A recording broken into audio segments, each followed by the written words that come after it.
Bonjour à tous et bienvenue à ce webinaire Octopia où nous allons chercher à savoir comment garantir la meilleure expérience après-vente à vos clients. Donc, nous allons débuter ce webinaire. Je vous laisse mettre toutes les questions que vous vous posez dans le chat et nous y répondrons à la fin de cette présentation. Et je vais donc laisser nos deux intervenants, Camille et Maxime, se présenter et vous introduire le sujet d'aujourd'hui. Bonjour à tous, nous sommes ravis de vous retrouver pour ce sixième webinaire chez Octopia. L'objectif du jour, c'est Camille et moi, que je laisserai Camille se présenter dans un instant, vous présenter en fait quels sont les enjeux majeurs de la relation client dans l'exercice et dans le pilotage d'une marketplace, quelles sont les principales missions de la relation client, de la gestion de la relation client, quels sont les principaux indicateurs et quelles sont les bonnes questions à se poser quand vous, opérateur de marketplace, vous décidez de vous lancer du coup dans ce modèle de marketplace et vous allez avoir nécessairement la question à vous poser de comment j'optimise ma relation client dans la délivrance des produits, dans la livraison des produits, dans le retour des produits et dans cette gestion-là avec les vendeurs. Donc, je vais laisser Camille se présenter. Camille. Bonjour à tous. Donc, je suis business consultant dans l'équipe de Maxime. Voilà, en charge de l'accompagnement de nos clients depuis la phase de cadrage et d'avant-vente de leur projet jusqu'à l'implémentation et le support post-lancement. Et donc moi, pour ceux qui ne me connaissent pas, j'avais animé plusieurs webinaires précédemment. Et donc moi, mon métier, c'est de vous accompagner, vous, en tant qu'opérateur marketplace, dans la phase de cadrage de votre projet marketplace, mais également dans la phase post-go live, pour vous permettre d'améliorer au maximum du coup le développement de votre marketplace et le lancement de votre marketplace. Donc on est chez Octopia, vous le savez maintenant, une équipe de 5 business consultants qui vous accompagnent tout au long de cette phase de cadrage, mais également dans la phase de go live de votre marketplace. Donc du coup, si on passe au slide suivant, l'idée c'était de vous présenter, effectivement, vous le savez, chez Octopia, on est convaincu chez Octopia qu'on en a parlé lors des différents webinaires. On en a parlé, le client final, ce qu'il souhaite, c'est d'avoir de la convenience. On l'a rappelé dans le premier webinaire, mais également dans le dernier qu'on avait fait en anglais. Qu'est-ce que c'est que la convenience? Je vais revenir très rapidement là-dessus. C'est qu'en fait, le client final est en attente aujourd'hui, dans le monde d'aujourd'hui, d'avoir tout ce qu'il veut quand il le veut. Il est en attente de simplicité dans son acte d'achat, il est en attente de confort, il est en attente de praticité, il veut pouvoir acheter ce qu'il veut, où il veut, quand il le veut. On le voit et on l'a vu avec, que ce soit aussi bien dans le monde du retail, avec Amazon sur les biens, avec les livraisons de nourriture, avec la réservation d'appartements avec Airbnb, la musique, le divertissement. Le client, ce qu'il veut, c'est pouvoir choisir ses produits, les produits qu'il veut, au prix qu'il le veut, être livré quand il le veut, pouvoir changer son mode de livraison, pouvoir retourner ses produits le plus simplement possible. Le client, il veut plus s'embêter aujourd'hui quand il achète des produits en ligne. Et donc, c'est ça qu'on a défini comme étant le monde de la convenience. Et dans ce monde de la convenience, dans la partie retail, on sait que la gestion de la relation client est un axe qui est clé. La gestion de la relation client, c'est quoi en quelques mots? Je vais introduire le sujet, puis après on va rentrer dedans de manière très précise avec Camille. C'est en gros, à partir du moment où le client achète son produit, et ben le client va attendre ce produit-là. Et comment ça se passe en fait? À partir du moment où il clique sur « j'achète ce produit » jusqu'à la réception de ce produit et à son retour. Et le client, on sait que la livraison d'un produit, c'est toujours anxiogène chez lui. Et donc là, la question, c'est comment on maximise son expérience, on la rend la plus facile, la plus simple pour lui et la moins irritable. Donc c'est toutes ces étapes-là qu'on va voir avec lui, parce que maintenant, le client, comme on l'a dit, est de plus en plus exigeant dans ces actes d'achat. Donc le premier point, et Camille, je te laisse la parole là-dessus, c'est la gestion de la relation client dans un monde de marketplace. Du coup, quelles sont les missions de cette relation client dans l'écosystème de la marketplace et dans le retail de manière plus générale? Alors, la première des missions, c'est tout simplement de fournir une solution simple et efficace à la demande du consommateur. Alors, pourquoi cela? Parce qu'aujourd'hui, on est dans un monde où on reçoit énormément de sollicitations marketing à longueur de journée. Et donc, dans ce contexte, il faut arriver à gagner et à capter l'attention du consommateur. Et donc, pour cela, cela engage l'effort de tous les services dans la phase pré-achat pour arriver à capter cette attention depuis les services marketing, achats, sites, etc. Et donc, dans cette logique, une fois qu'on a réussi à capter cette attention, on a envie de plutôt l'utiliser pour maximiser la transformation et l'achat du client, plutôt que sur des problématiques de relations de services après-vente.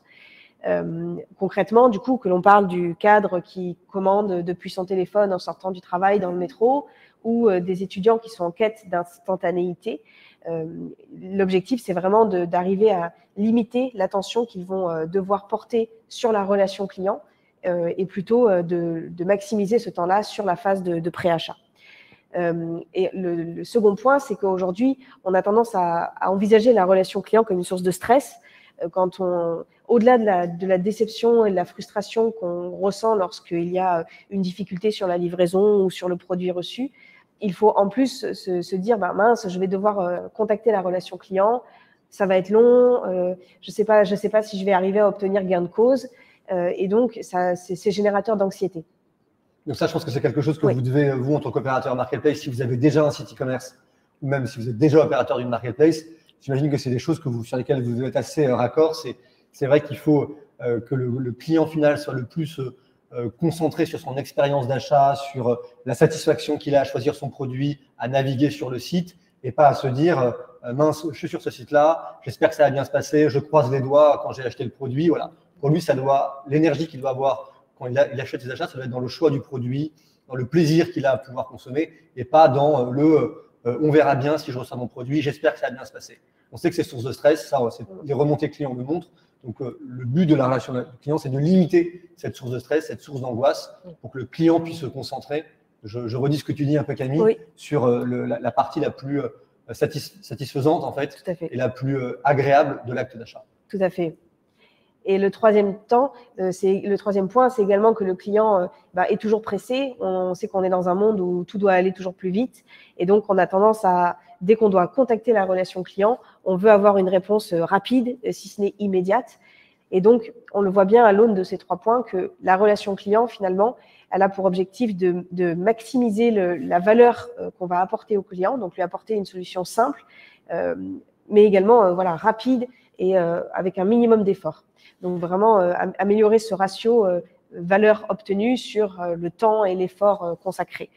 Donc, le premier point, ça serait en synthèse de se dire il faut que le service client soit simple et efficace. Exactement. Pour le client final. Exactement. Qui ne se rend presque pas compte de tout l'effort qu'il y a derrière et que pour lui, ça lui semble le plus simple et le plus efficace. Voilà. Quasiment une relation client. Alors, du coup, on pourrait penser que la meilleure des relations clients, c'est la relation client qui n'existe pas, qui est invisible. En fait, c'est ce n'est pas tout à fait ça parce que la relation client, ça va être notre deuxième point, peut être considérée comme une opportunité et pas comme un coût. En effet, en psychologie, on a une règle qui s'appelle Peak and Rule qui explique que la satisfaction globale sur une expérience ne se mesure pas à la somme des satisfactions à chaque instant, mais plutôt est conditionnée aux valeurs extrêmes et à la valeur finale. Et donc, si on retrace le parcours du client depuis la recherche du produit jusqu'à son usage et à l'étape d'après-vente, eh bien, on voit que en fait, les temps forts vont impacter positivement sa perception, mais dès qu'il y a quelque chose qui pêche, c'est cela que le client risque de retenir. Et donc, Et donc, du coup, si je t'interromps 2 secondes, Camille, ce que tu es en train de dire, c'est pas parce que, on va dire qu'un acte d'achat sur une marketplace ou sur un site e-commerce, c'est 10 étapes, 8 étapes, ou entre 5 et 10 étapes, ça dépend des sites internet, clés. Ce que tu es en train de dire, c'est que si les 8 premières étapes se passent super bien, mais que les 2 dernières sont très compliquées, à la fin, le client ne va pas faire une moyenne de l'ensemble de ces 10 étapes, mais il va juste regarder les valeurs extrêmes. Tout à fait. Donc, ça veut dire que vous avez beau avoir une expérience d'achat qui est la plus parfaite possible, si dans la dernière étape, même dans la première, mais là, on parle plutôt de la dernière, ça se passe mal, c'est ça qui va rester dans la tête du client et que du coup, ça va venir dégrader, abîmer l'expérience globale et la satisfaction du client. C'est bien ça qu'on est en train de se dire. Tout à fait, oui. D'accord. Et donc, en ce sens, si la relation client est en général source de stress et perçue comme un moment négatif parce qu'il va falloir y consacrer du temps, déployer de l'énergie et qu'on n'est pas sûr du résultat, eh bien, à la fin, du coup, la perception globale de l'expérience sera négative. Mais en fait, du coup, on peut utiliser cette même règle pour changer de perspective et percevoir la relation client plutôt comme une opportunité. L'opportunité si on apporte cette solution simple, efficace, rapide, optimum au client, à ce moment-là, ça va être un moment positif pour lui qui va générer de la confiance et donc, ça va promouvoir le réachat. C'est ça. Et ce qui est intéressant là-dessus, c'est qu'on a dit simple et efficace dans les premiers slides, mais qui dit simple et efficace ne dit pas invisible. Exactement. Et en fait, là où c'est intéressant, et la vision qu'on a chez Octopia de la relation client, c'est de se dire qu'en fait, c'est une occasion. C'est une occasion de montrer le professionnalisme de votre marketplace. C'est une occasion de montrer que vous êtes à l'écoute de votre client. Et plutôt d'en faire un point de faiblesse, c'est de retourner ça pour se dire qu'en fait, ça peut être une bonne occasion pour le client de laisser une très bonne image de l'expérience qu'il a d'achat sur votre marketplace. Tout à fait. Donc ça, c'est les deux premières grosses missions qu'on voit sur la gestion de la relation client. Oui. La troisième, du coup. La troisième, c'est qu'il ne faut pas, donc dans une marketplace, il n'y a pas que des consommateurs, mais il y a aussi des vendeurs, élément fondamental du triptyque. Et donc, la relation client, elle a aussi un rôle à jouer par rapport à ces vendeurs. Ces vendeurs, en fait, ils doivent faire face à énormément de défis, de challenges. Le premier, ça va être tout simplement les contraintes économiques. On peut le voir sur la forte compétition qu'il y a sur les prix, qui peut mettre en péril leur marge. Voilà, la marketplace, c'est un lieu de compétition important pour eux. Il y a également des spécificités de marché très fortes, puisque surtout dans un monde où les marketplaces sont de plus en plus internationales, il faut s'adapter à des langages, à des langues plutôt, à des droits de consommateurs différents. Et enfin, les vendeurs sont confrontés aux mêmes complexités que les marketplaces qui les référencent, mais souvent, ils sont moins bien outillés. C'est souvent des petites entreprises qui ont des outils informatiques un peu moins élaborés que les grosses plateformes. Et donc, face à tous ces défis, en fait, la relation client, elle a une partie des réponses. Et la première, c'est qu'elle peut, c'est elle qui va poser un certain nombre de règles et elle doit s'assurer que ces règles, elles soient claires et justes pour les vendeurs. En effet, c'est la relation client qui va décider quand on doit rembourser le client en impactant le vendeur ou non. Et donc, si la relation client se met à fixer des règles injustes et qu'on rembourse les clients à tout va, eh bien, cela va menacer la stabilité, la viabilité économique pour les vendeurs. Et donc, tout simplement, les vendeurs vont fuir parce qu'ils ne verront aucun intérêt financier à rester sur la plateforme. Donc, du coup, dis-moi si je me trompe et corrige-moi Camille. Là, on parle du coup, donc, marketplace, il y a les vendeurs, il y a vous, opérateur marketplace, et donc du coup, il y a comment on gère la relation, et le client final. Donc, du coup, ce que tu nous dis là, c'est que la gestion de la relation client, c'est une pièce maîtresse qui fait le go-between, l'intermédiaire entre les vendeurs et le client final. Oui. Et ce que tu dis, et ce qui est important, et vous le savez si vous nous suivez dans nos webinaires chez Octopia, c'est que nous, on considère que l'or, souvent on dit, de la marketplace, ce sont les vendeurs. La richesse de la marketplace, elle vient des vendeurs et de la qualité de ces vendeurs, de la relation qu'on a avec les vendeurs et de la multiplicité des produits qu'ils peuvent offrir sur la marketplace. Sans vendeur, il n'y a pas de marketplace. Et là, ce que tu nous dis, c'est que pour les vendeurs, c'est un vrai challenge de pouvoir animer leurs ventes, de pouvoir s'inscrire et de faire vivre leurs produits sur une marketplace. Parce qu'il y a de la compétition, parce qu'il y a des spécificités dans les marketplaces qui ne sont jamais les mêmes d'une marketplace à l'autre. Donc, c'est un vrai challenge pour les vendeurs de s'inscrire sur des marketplaces, ça on l'a répété souvent chez Octopia, et d'animer leurs ventes et de comprendre les différentes règles qui existent sur les opérateurs marketplace.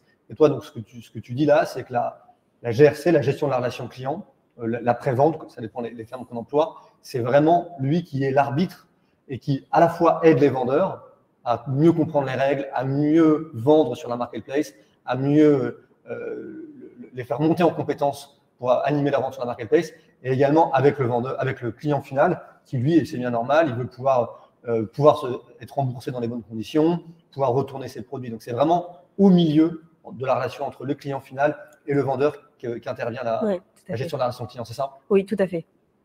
Très clair. Le second point, c'est donc un petit peu dans la lignée, avoir des procédures et des règles et des exigences qui soient standards. Donc finalement, face à la diversité des marchés, à la diversité des lois et des exigences entre marketplaces, eh bien, c'est essayer de rassurer le vendeur en lui disant qu'il y a un cadre fixe qui va s'appliquer, quel que soit le vendeur, quel que soit le client en face, quel que soit le cas client. Il y aura toujours les mêmes exigences et donc il y a une notion de transparence pour les vendeurs.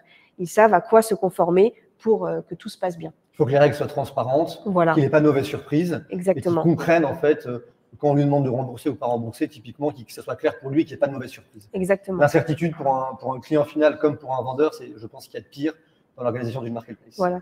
Un exemple, ça peut être, en cas de difficulté sur la livraison, on va exiger par exemple du vendeur qu'il fournisse un numéro de suivi du colis ou une preuve de livraison. Et donc, s'il fournit cela dans les délais impartis, à ce moment-là, on ne pourra pas le sanctionner financièrement, par exemple. Si jamais le client demande un retour produit, le vendeur doit pouvoir fournir une procédure de retour dans les règles, donc par exemple dans le pays où il a vendu son produit, qui soit sans frais pour le client, etc. Voilà, donc c'est vraiment des choses, le guide de bonne conduite, et en général ce qu'il faut c'est écrire ces règles, les communiquer largement aux vendeurs et les expliquer, faire de la pédagogie autour de ça. Le plus transparent possible. Voilà. Très clair. Donc, du coup, ça c'est voilà, exactement. Voilà. Et donc le troisième point, c'est que la relation client collecte énormément de données sur les clients, sur leurs demandes, sur les contacts que l'on a à la relation client, les causes de ces contacts et les insatisfactions. Et donc, en monitorant tout ça, elle peut fournir beaucoup de données importantes pour suivre la qualité des vendeurs. Et ça fait on a des retours terrain très concrets, des centres d'appel ou des conseillers qui disent « Attention, on voit qu'avec ce vendeur, on a un problème récurrent.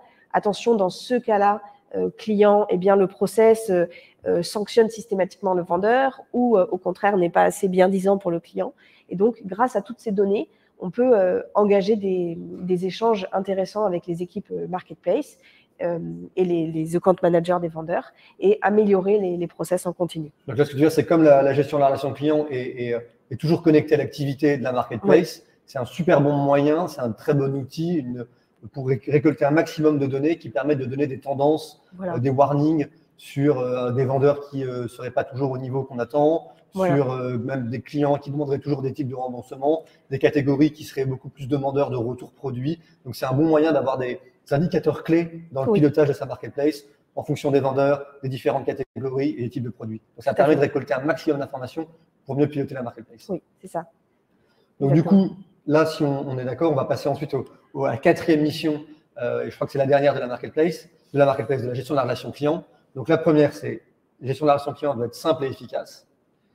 On ne doit plus le voir comme un facteur de risque, mais plutôt comme un atout, ouais, et comme un moyen d'améliorer l'expérience client et de pouvoir discuter avec le client de manière positive et pour qu'il puisse avoir une très bonne expérience de son achat sur la marketplace. Et enfin, la gestion de la relation client, c'est également un moyen de créer du lien avec les vendeurs et de pouvoir favoriser les vendeurs dans leur onboarding et dans leur activité au sein d'une marketplace. On est d'accord, c'est bien ça? Oui, tout à fait. Très clair. Et donc, du coup, la quatrième mission de la gestion de la relation client, Camille. Donc, c'est en fait de porter la voix du client dans l'organisation. Pourquoi? Parce que si le client a besoin de nous contacter à la fin, c'est souvent qu'un petit maillon de la chaîne a eu un moins bien, on va dire. Et donc, plus la chaîne jusqu'à la fin, jusqu'à la livraison et à l'usage du produit va être belle et bien fonctionner, et moins le client aura a priori de problèmes et moins besoin de nous contacter. Et donc, c'est là où la relation client est importante. C'est parce qu'elle peut interagir avec tous les services dans l'organisation, donc que ce soit le marketing, les achats, le transport, etc., pour porter la voix du client et pour participer lorsqu'il y a des projets dans l'entreprise, le lancement d'une nouvelle méthode de paiement, d'un nouveau moyen de transport, l'intégration de nouvelles catégories de produits au catalogue. Elle peut participer et s'assurer que le parcours que l'on va proposer au client va être correct et prendre en compte ces nouveaux projets dans ces processus pour que si le client nous appelle en fonction au sujet de ce nouveau projet, on ait toutes les réponses et qu'on puisse lui répondre de façon satisfaisante.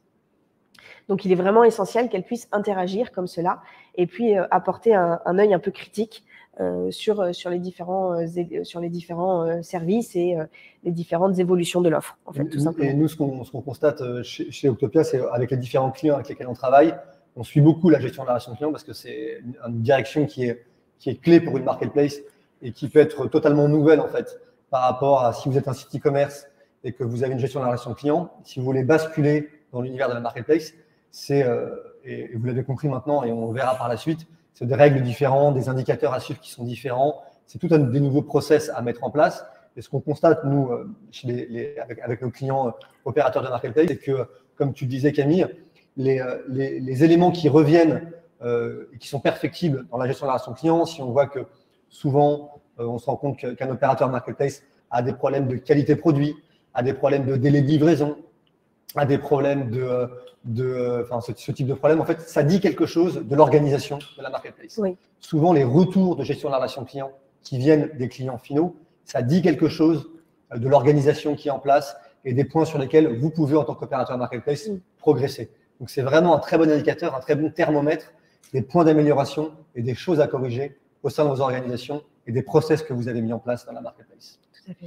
Donc là, on a vu les 4 missions, selon nous, principales de la gestion de la relation client. Et là, du coup, maintenant, ce qu'on vous propose de faire, c'est d'aborder ensemble. Donc, on en a choisi 6.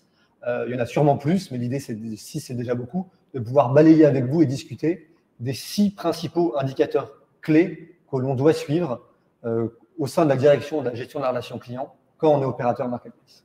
Camille, je te laisse nous les présenter. Alors, donc les principaux indicateurs.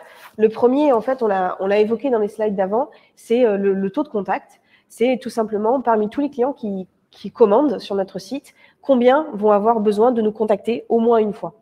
Ceci donc est très révélateur de la qualité, du coup, ce qu'on disait au slide précédent, c'est très révélateur de la qualité du parcours en amont, parce que si la chaîne logistique fonctionne bien, ou si les vendeurs sont de bonne qualité, ou si les outils de paiement, par exemple, fonctionnent bien, eh bien, ça fait autant de raisons en moins pour le client de contacter la relation client.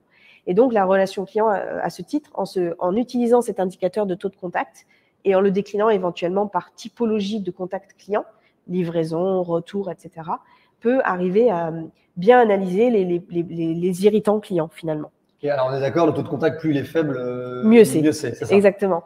Alors, ce qu'on remarque, ce qu'on constate, on va dire en moyenne marché chez certains clients ou voilà, chez les principaux opérateurs, ça va être un taux de contact aux alentours de 10% à peu près. Donc, c'est 10% en moyenne pour des marketplaces qui sont un peu assez matures. Voilà. Mais ce taux de contact de 10%, quelques bémols à ajouter, c'est que ça va dépendre énormément des catégories que vous poussez. Tout à fait. Nous, on le verra par la suite, il y a des catégories sur lesquelles il y a beaucoup plus d'interactions parce que on sait, par exemple, sur l'univers de la mode, par exemple, qu'il y a des taux de contact qui sont bien plus élevés que sur d'autres catégories. Ça va également dépendre des pays. On sait qu'il y a des pays pour lesquels il y a des demandes de clients qui sont beaucoup plus, voilà, c'est un peu une forme, c'est plus culturel pour certains, et aussi en fonction de la maturité que vous avez. Si vous lancez une marketplace, il est normal que vous ayez des taux de contact, corrige-moi Camille si je me trompe, plus élevés, et ensuite, avec les process et l'apprentissage que vous allez avoir, vous allez pouvoir atteindre ces 10%, même aller plus bas. Il y en a certains qui sont beaucoup plus bas. Encore une fois, ça va dépendre des catégories, de votre degré de maturité et du pays dans lequel vous êtes, avec les habitudes de vos clients finaux. Tout à fait. Donc, le deuxième indicateur. Le deuxième indicateur, donc, c'est le taux de réitération. Donc, parmi tous les clients qui nous contactent, en fait, combien ont besoin de nous recontacter pour le même problème. Donc là, si on devait donner un taux, on pourrait dire 20-25% probablement. Là aussi, ça va être fortement dépendant des clients, des produits, de la typologie, des marchés aussi. Voilà, donc c'est un taux qui est très intéressant parce que celui-là, il va vraiment qualifier la qualité de la relation client. Là où le taux de contact était un peu plus global, un peu plus transverse, le taux de réitération, il est fondamental parce que si la relation client fait bien son travail, normalement, un seul contact doit suffire pour résoudre le problème du client. Si le client a besoin de nous recontacter pour le même problème, c'est que soit le conseiller n'a pas bien fait son travail, soit le processus de la relation client prévu n'était pas suffisant, soit quelque chose dans les outils n'a pas fonctionné. Donc, ce taux de réitération, il doit effectivement être le plus faible possible. Voilà. Logique, pareil. Plus vous êtes mature, plus il est censé décroître. Oui. Et autre point intéressant, c'est le corollaire de ce que tu dis, c'est que ce qu'on appelle le taux de résolution au premier contact, le first contact for request, ça fait lien avec le suite, c'est selon nous, pour moi en tout cas, l'indicateur le plus important parce que c'est celui-ci qui doit être le plus haut possible et qui permet de montrer que en fait, le client il peut avoir un problème, il peut avoir une question, mais voilà, c'est un appel gagnant puisqu'il a la réponse et après il arrête de vous appeler. Tout à fait. Et ce qui est intéressant sur le FCR, c'est qu'on peut le décliner sur différents horizons de temps. Donc, on peut le regarder à J0, c'est-à-dire parmi la population de clients qui nous a contactés une première fois, combien de clients ont besoin de nous recontacter le jour même pour le même problème. Là, en général, tout processus de relation client ne compte pas sur ce point-là. Et donc, a priori, il s'agit plutôt d'une défaillance conseiller ou outil. C'est que soit le conseiller n'a pas été clair, par exemple, et le client a eu besoin de rappeler parce que la procédure expliquée n'était pas suffisamment claire, soit quelque chose dans l'outil n'a pas fonctionné. Et en général, voilà, on va plutôt l'imputer à une notion de qualité du conseiller. À l'inverse, un FCR à J7, par exemple, ou à J15, va plutôt donc là concerner est-ce que le client nous a recontacté sous les 7 jours ou sous les 15 jours. Et là, normalement, c'est plutôt que le client a été satisfait sur le coup de la réponse apportée, donc le conseiller, a priori, a bien fait son travail, mais quelque chose dans le déroulé n'a pas bien fonctionné. C'est autre chose, quoi. Autre chose, voilà. Ça peut être, par exemple, le client a retourné son produit, tout bien comme le conseiller lui avait indiqué, et en fait, il y avait un tracking de retour colis qui n'était pas bien prévu dans le process, pas bien câblé, et du coup, le remboursement automatique qui était prévu n'a pas eu lieu. Voilà, ce genre de choses. Et donc là, ça va plutôt parler sur la qualité des process ou la qualité vraiment du fonctionnement de la relation client prévue pour ce cas client. Donc toi, ce qui est intéressant, c'est que tu mets une corrélation entre le first call resolution et la temporalité. Oui. C'est-à-dire que pris comme ça, c'est un indicateur qui est déjà très intéressant, mais que pour l'utiliser au maximum, et si vous voulez suivre cet indicateur, il faut le corréler à partir de quel moment il arrive, en fait. C'est-à-dire, est-ce que c'est le jour J ou est-ce que ça arrive effectivement à J+7 ou J+10 ? C'est ça, tout à fait. D'accord. Alors après, vous pouvez l'adapter, voilà, vous pouvez l'adapter à vos marchés. Il y a peut-être des marchés sur lesquels les FCR seront devront être plus longs ou au contraire plus courts. Voilà, faut pas hésiter à tester. Oui, exactement. Très clair. Donc, du coup, c'était le troisième indicateur clé. Voilà. Et il y en a un quatrième également qui est stratégique lorsqu'on lance une marketplace. Camille, je te laisse nous présenter. Donc, c'est la durée moyenne de traitement, on va dire. Donc, c'est le temps moyen nécessaire pour répondre à une demande. Donc, là, en fait, on va prendre tout simplement un point de départ, donc le début de l'appel ou du chat, par exemple, de la discussion écrite, et on va regarder la fin de la conversation. Donc, si on parle d'une conversation téléphonique, en moyenne, sur le marché, on va tourner autour des 6-7 minutes, ce qui est déjà beaucoup. Par appel ? Par appel. Mais ce qui va recouvrir finalement une très grande diversité. Il peut y avoir des appels très courts, de l'ordre de la minute, où le client va simplement demander une information, et des appels beaucoup plus longs, parce qu'un peu litigieux, parce que complexes, parce que le client a besoin de traiter plusieurs problèmes en une conversation. Et donc ça, c'est un indicateur qui est intéressant, parce que la promesse de la relation client, c'est quand même de fournir une relation, on revient sur le premier slide, une expérience simple et rapide. Donc si on doit passer une demi-heure au téléphone, c'est bon pour personne. Et c'est également important pour la relation client en elle-même et pour ses prestataires, parce que si le prestataire de relation client, donc celui qui répond aux questions, est payé par exemple à l'acte, à ce moment-là, son intérêt, c'est d'avoir un acte et donc une durée de conversation qui soit courte pour être le plus rentable possible, tout simplement. Donc, c'est vraiment important de bien monitorer, bien suivre cette durée. Et c'est également un indicateur qui est utilisé pour arriver à faire les prévisions de staffing, tout simplement, de conseiller de relations clients. Si on a une durée moyenne de traitement à 3 minutes, eh ben, on devra embaucher moins de personnes que si on a une durée moyenne de traitement à 6 minutes. Donc, il faut, voilà, c'est un indicateur qui est très intéressant aussi pour l'aspect production. Et là-dessus, tu dirais, alors c'est une question, je ne sais pas si tu as la réponse comme ça, mais c'est peut-être une réponse de Normand que tu vas me faire, mais est-ce que plus la durée est longue, mieux c'est, ou au contraire, plus la durée est faible, mieux c'est? Alors, est-ce qu'il y a une règle là-dessus ou pas du tout, en fait? Ça va dépendre. En fait, je dirais que plus la durée est courte, mieux c'est, parce que ça veut dire que ça va être en général aussi révélateur d'un taux d'automatisation, enfin d'une automatisation poussée. Par exemple, si lorsque le conseiller décroche, tout de suite le système reconnaît la fiche du client et affiche sa dernière commande, et ben tout de suite on gagne facilement 1 minute par rapport à si le client si le conseiller doit taper laborieusement l'adresse mail du client ou son numéro de téléphone. Donc plus le système ensuite va être capable aussi d'aller chercher des informations de façon automatisée et d'aller cibler bien la demande du client, et plus ça va être facile pour le conseiller et rapide. Par contre, inversement, il ne faut pas non plus tomber dans des extrêmes. parce qu'on peut avoir des pratiques déviantes, de conseillers qui vont transférer un appel abusivement vers un autre service ou vont simuler un appel coupé et raccrocher parce qu'ils voient qu'ils s'engouffrent en terrain glissant parce que le client a l'air très mécontent. Donc, on peut suivre de ce point de vue-là aussi les short calls. Donc, on peut aller monitorer spécifiquement parmi tous les appels de relations clients qu'on a eus, combien, par exemple, n'ont pas atteint la minute.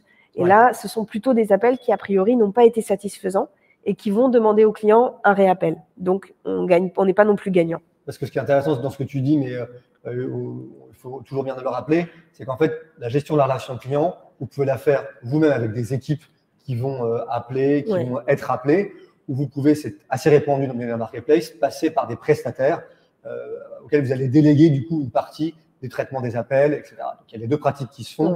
Mais effectivement, si vous passez par un prestataire, l'idée, c'est de bien définir les règles avec lui pour être sûr que vous n'avez pas toujours des intérêts convergents et pour être sûr que, c'est ce que tu disais, qu'on est bien raccord sur les objectifs, qu'il faut qu'il puisse passer assez de temps avec les clients pour répondre. C'est comme tu disais, lui, il peut avoir intérêt à réduire au maximum les temps d'appel pour ses conseillers.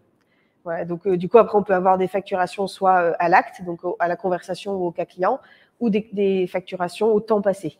Où là, du coup, à l'inverse, ça peut faire dévier sur des temps de traitement beaucoup trop longs. Donc, voilà, c'est une balance, il ne faut pas hésiter là aussi à tester. Donc, avec les prestataires, bien choisir ses prestataires, pas hésiter à benchmarker et en faire jouer plusieurs pour avoir des meilleurs là et être sûr qu'on est bien d'accord sur les différentes règles et pas hésiter à faire des écoutes aussi. À faire beaucoup d'écoutes sur les prestataires pour être sûr que le cahier des charges est bien tenu. Oui, sur les prestataires, ce qui est intéressant, c'est d'en avoir au moins 2 pour pouvoir du coup dérouler tous les indicateurs qu'on vous présente et d'autres et comparer du coup les deux. En même temps. Voilà, ça fait l'avantage, c'est que ça fait une compétition saine entre les deux prestataires et ça fait un bon moyen de discussion en disant mais regarde, lui il a un taux de réitération à 5 points de moins que toi sur les mêmes problématiques. Comment est-ce que c'est possible, etc. Donc c'est un très bon outil pour ça. Ça c'est clair. Le 5e point, donc c'est la quote-part des différents canaux de contact. Alors ici, je donne celui du self-care, donc de combien de clients passent par leur espace client. Self-care, c'est l'espace client. Voilà, c'est l'espace client. Combien de clients passent par leur customer zone, par leur espace client, pour obtenir une réponse à leur demande. On pourrait aussi mesurer la quote-part des clients qui passent par les réseaux sociaux ou par WhatsApp ou autre. Ce qui est intéressant dans cet indicateur, par exemple, c'est que le passage par l'espace client, il est en général gratuit pour la relation client. Une fois que le parcours a été développé et que les outils sont développés, si tout est automatisé derrière, c'est vraiment super parce qu'on n'a pas besoin justement de payer de conseiller. Ça fait également aussi un parcours avec le moins d'aléas possible puisque tout est prédéfini et pré-automatisé. Mais bon, il peut y avoir des cas où l'intervention d'un conseiller en niveau 2 peut être nécessaire. Mais c'est intéressant aussi parce qu'à toute heure du jour et de la nuit, le client peut aller sur son espace client, faire la procédure pour demander un retour, par exemple, ou vérifier où en est son colis. Voilà, donc c'est très intéressant de travailler comme ça le multicanal. Donc plus l'espace client est intuitif, plus il est user-friendly, comme on dit, plus il est facile pour le client final, moins il y a d'interactions on va dire humaines qui peuvent prendre du temps et qui sont coûteuses. Et donc, du coup, plus c'est bénéfique à la fois pour la marketplace, pour le client final, parce qu'il se dit qu'en fait, ça a été très rapide pour lui, il n'a pas eu besoin d'appeler, etc. Donc, en fait, plus on y gagne. Donc, ça vaut le coup d'y passer du temps. Et sur la marketplace, et sur la marketplace, ça trouve une application très sensée parce que depuis l'espace client, le client peut aller écrire directement à son vendeur. Donc, c'est du self-care et c'est super parce que vraiment, ça laisse une autonomie au client qui peut aller échanger avec son vendeur tout en traçant les échanges et en laissant du coup à la relation client l'opportunité d'intervenir si jamais besoin était. Ça, on va le voir effectivement dans les prochains slides. Le principe même de la marketplace, on l'a dit, c'est des vendeurs d'un côté et des clients finaux de l'autre. Et donc, dans cet espace client, le client final peut du coup aller directement discuter avec le vendeur s'il y a un problème. Et ensuite, et on le verra après, comment vous, opérateur de marketplace, vous pouvez intervenir en cas de litige entre le vendeur d'un côté et le client final. Mais c'est bien dans le self-care que la relation et les échanges et les discussions entre le client final et le vendeur doivent se faire. Exactement. Et enfin, le dernier indicateur clé. Le dernier, voilà, donc c'est le réachat, tout simplement. Donc, parmi les clients qui ont contacté la relation client, combien ont réacheté derrière. Et en fait, ce qu'on constate, c'est chez la plupart de nos clients, et ce qui est globalement constaté sur le marché, c'est que paradoxalement, les clients qui appellent la relation client, qui contactent la relation client, sont plus enclins à racheter que les clients qui n'ont jamais d'interaction avec la relation client. Donc, ça reboucle bien avec le slide dont on parlait tout à l'heure avec le graphe, où en fait, la relation client peut être un temps fort. C'est une occasion. Positif, exactement. Une occasion de fidéliser le client. Et lui dire, ben, regarde, si tu nous as contacté parce que tu avais ce problème, mais on a apporté une solution, on t'a accompagné, on était là. Et du coup, le client va être en confiance pour racheter en se disant, maintenant, je sais comment ça marche si jamais j'ai un problème. Donc, en fait, ça, c'est vraiment on donne de l'assurance du coup au client final. Et du coup, point un peu contre-intuitif, on pourrait se dire, alors ça, après, c'est des moyennes. Oui. Mais en moyenne, ce que tu dis, c'est que les clients qui ont eu un contact avec la gestion de la relation client ont davantage acheté ou réacheté que les autres. Après, je pense que si on fait un zoom parmi ceux qui ont eu un contact avec la gestion de la relation client, mais qui ont dû avoir 4-5 interactions, eux, je pense, on n'a pas les informations là, que eux, pour le coup, le taux de réachat est peut-être plus faible. Mais en moyenne, comme généralement, ça se passe quand même bien, les opérateurs de marketplace sont de très bonne qualité, l'interaction se passe bien et ça rassure le client qui va venir racheter parce qu'il va dire, OK, même quand ça se passe, même quand il y a un irritant, et ben finalement, ça se passe bien. Donc, c'est ça qu'on dit et ça, c'est assez intéressant parce que ça peut être un peu contre-intuitif, mais en fait, ça fait le boucle avec la deuxième mission qui est que la gestion de la relation client est vraiment une occasion de créer du lien avec le client. Exactement. Et de lui créer une forme d'attachement peut-être à la marketplace et de le faire réitérer dans son acte d'achat. Pour favoriser ce réachat et cette confiance et du coup éviter les cas déviants dont tu parlais, en fait, on peut utiliser le taux de réitération et l'affiner, le cibler et par exemple, plutôt que de regarder les clients qui ont dû réitérer au moins une fois, donc qui ont eu au moins 2 contacts, on peut placer la barre plus haut et regarder les clients qui nous ont contactés au moins 10 fois, au moins 20 fois. Il y a des extrêmes comme ça.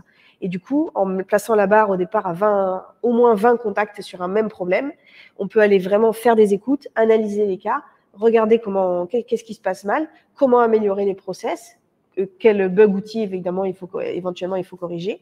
Et une fois que du coup on a réussi à éteindre, on va dire, l'incendie au-delà de du 20e contact, on peut baisser à 15, 10, etc. Et du coup, en ciblant comme ça les réitérations très fortes, on peut limiter les irritants et les cas extrêmes de clients qui, du coup, ne reviendront pas sur le site.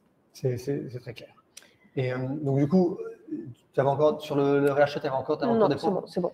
Du coup, ce qui est intéressant, ensuite, on va parler du coup aux bonnes questions à se poser si vous voulez vous lancer dans la marketplace et justement dans le lancement d'une direction de la relation client.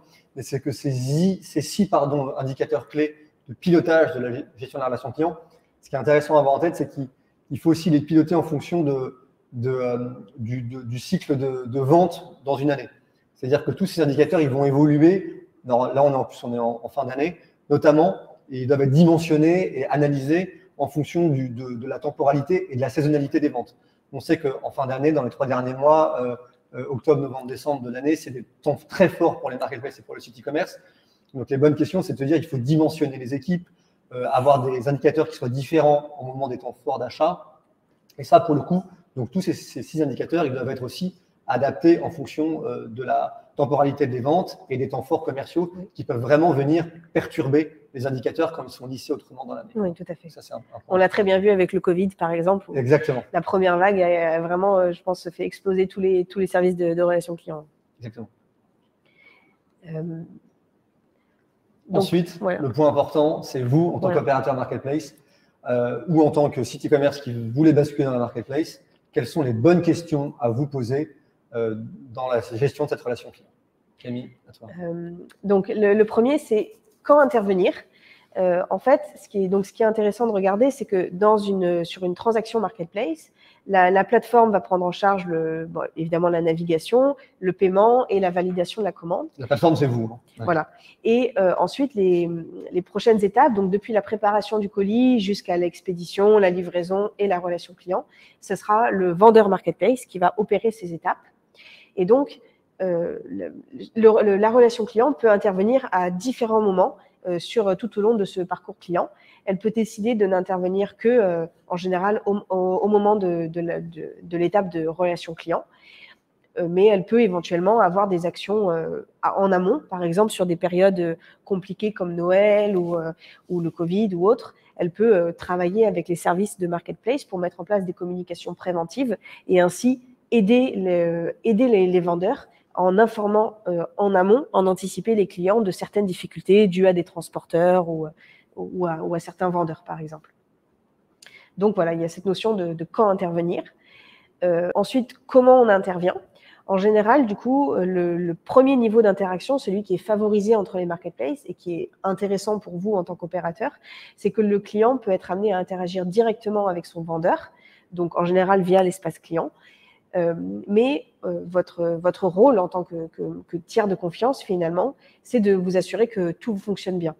Et donc, vous pouvez intervenir si le vendeur ne répond pas dans les délais impartis ou pas de façon satisfaisante selon les règles posées.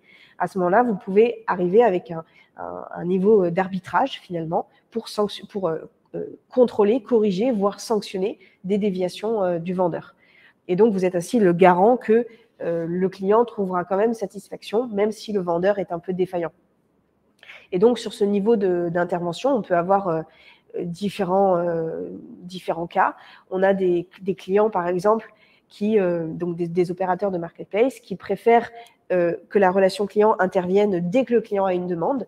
Donc, quand le client écrit sur son espace client, eh bien, il y a forcément un conseiller de relation client qui vient, qui vérifie le sujet de la demande, qui l'oriente au vendeur, qui contrôle la réponse du vendeur, qui l'oriente vers le client, etc. Donc, on a comme ça des cas un peu extrêmes où vraiment on veut tout contrôler. Et on a des cas où on va laisser vraiment les deux interagir et on va, par exemple, attendre que le client clique sur le bouton rouge ou appelle la relation client pour dire qu'il n'est pas content. Et à ce moment-là, on peut aller sanctionner. Et le niveau d'arbitrage, de sanction peut être plus ou moins rapide aussi. On peut avoir des relations clients qui vont laisser 48 heures aux vendeurs pour trouver une solution définitive, sinon elles rembourseront quoi qu'il arrive. Il y en a d'autres qui vont relancer une fois, 2 fois, 3 fois. Donc, tout est une question de mesure également. Et ça, du coup, c'est à vous de fixer les règles. Exactement. Il y a le marché qui dicte certaines grandes règles, mais globalement, c'est à vous de dire si vous voulez laisser le vendeur et le client final interagir 2, 3 fois. Après, vous décidez d'intervenir. Vous pouvez vouloir, comme disait Camille, intervenir dès le départ parce que vous avez un haut niveau d'exigence et vous ne voulez pas du tout que ça se passe mal et éviter les cas où le vendeur n'a pas eu le temps de répondre assez rapidement pour vous parce que vous avez un très haut niveau d'attente de satisfaction client dans l'expérience d'achat de votre marketplace. Donc, c'est vraiment à vous de définir ces règles, mais ayez bien en tête que pour le client final, à la fin, lui, il achète sur votre site. C'est votre marque qui est engagée, c'est votre adresse email, c'est votre adresse URL qu'il a tapée. Donc, lui, il ne sait même pas parfois qu'il achète chez un vendeur. Ouais. Donc, c'est votre image qui est engagée. Donc, voilà, il faut bien avoir ça en tête. Pour lui, parfois, il va découvrir qu'il y a un vendeur derrière le produit qu'il a acheté. Donc, c'est pour ça qu'il est vraiment important que vous ayez bien en tête que le client, il vient chez vous et que, globalement, il n'a pas acheté au vendeur selon lui. Voilà. C'est ça, ouais. Ça va vraiment conditionner l'image de votre plateforme. Ensuite, le troisième point, c'est comment gérer la complexité. Parce que qui dit marketplace dit plein de vendeurs, plein de produits, plein de cas clients différents finalement. Et donc, le piège, ce serait de rentrer, en rédigeant les processus de relation client, ce serait de rentrer à une maille vendeur ou à une maille très particulière et du coup, de créer derrière des arborescences qui soient trop compliquées, trop difficiles, avec trop de cas particuliers dans tous les sens. Et donc, les opérateurs derrière, les conseillers de relation client, qui ont le client au téléphone, l'outil informatique en face d'eux et en plus à côté les processus ne s'y retrouvent plus et du coup si c'est trop compliqué, le risque c'est qu'ils ne suivent rien du tout et qu'ils fassent comme ils ont envie. Donc la difficulté c'est comment gérer cette complexité. La première bonne pratique là-dessus c'est vraiment de formaliser les arborescences, de formaliser vos processus. Alors, ça peut être, comme dans l'exemple du slide, tout simplement avec Visio, un logiciel, ou même on peut imaginer PowerPoint ou n'importe quel outil du marché qui permette de créer des arborescences simples. Et donc, voilà, du coup, cela va vous aider à prendre de la hauteur, bien les structurer, bien les rationaliser et essayer d'avoir, du coup, un minimum de chemin et de différences possibles selon les cas. Et ça peut vous permettre aussi de vous assurer que vous couvrez bien tous les cas clients et que vous ne laissez pas de zone d'ombre. Et ensuite, une fois que tout est formalisé, voilà, vous pouvez bien le rationaliser, essayer de factoriser au maximum les cas. et sur cette base-là, ensuite, d'automatiser en regardant qu'est-ce qui est facile comme vérification à faire dans le processus pour demander à la machine et non pas au conseiller de le faire. Et ainsi, ça va permettre de concentrer l'effort du conseiller et son attention sur les vérifications les plus délicates ou sur les questions imposées au client.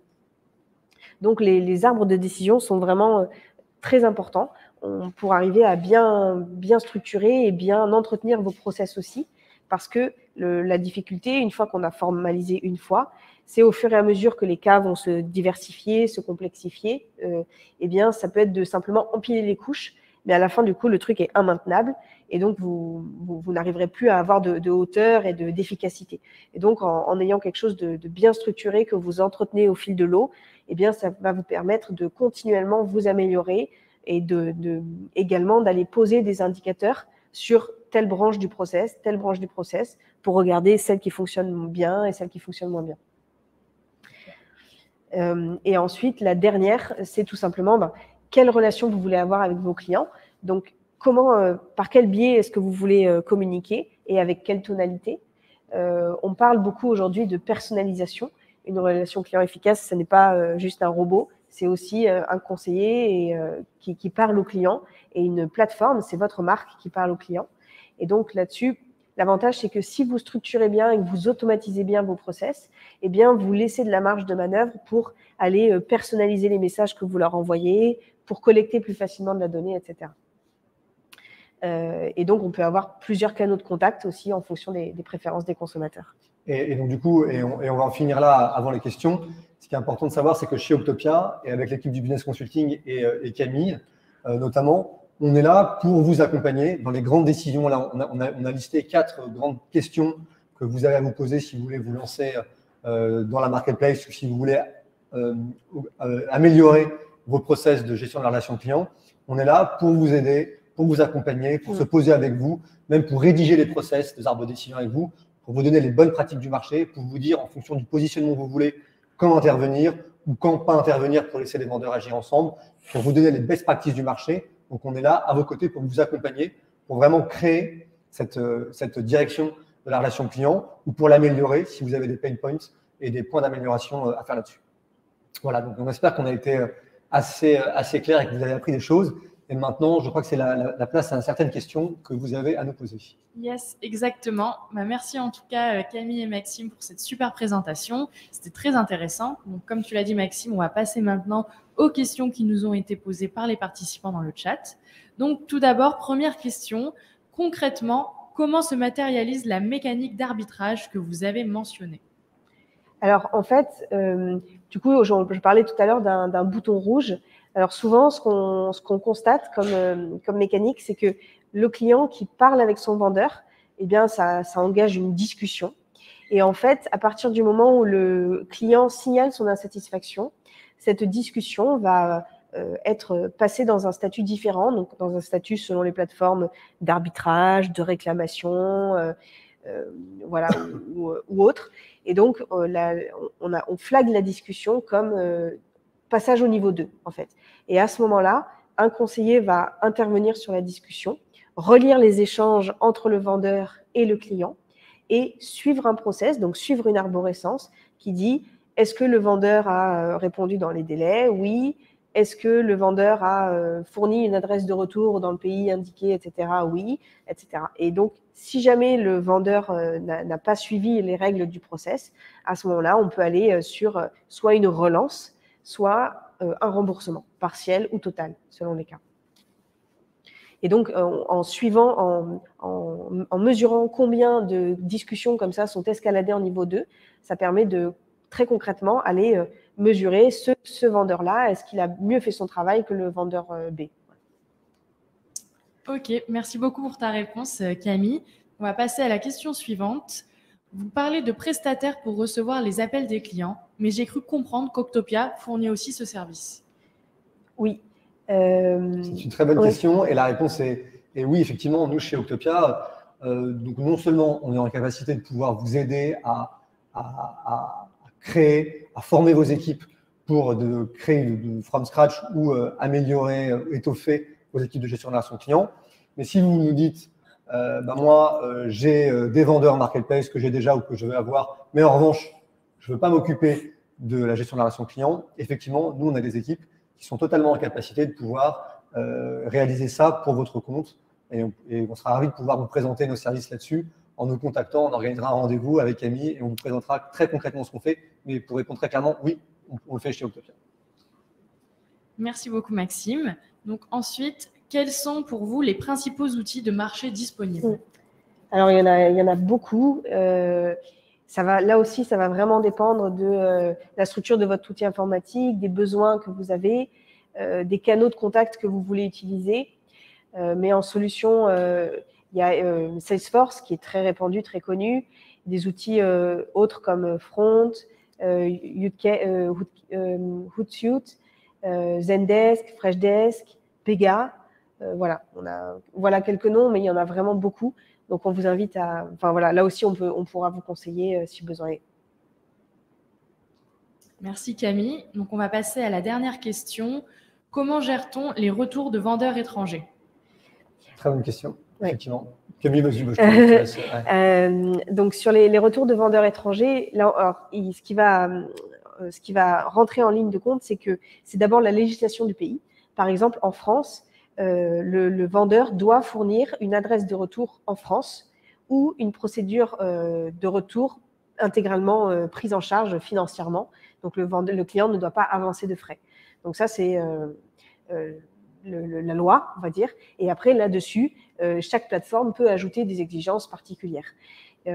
Donc, concrètement, sur un vendeur qui est à l'étranger, eh bien, soit il doit fournir, par exemple, une adresse de retour dans le pays dans lequel il a vendu, avec une procédure simple pour le client.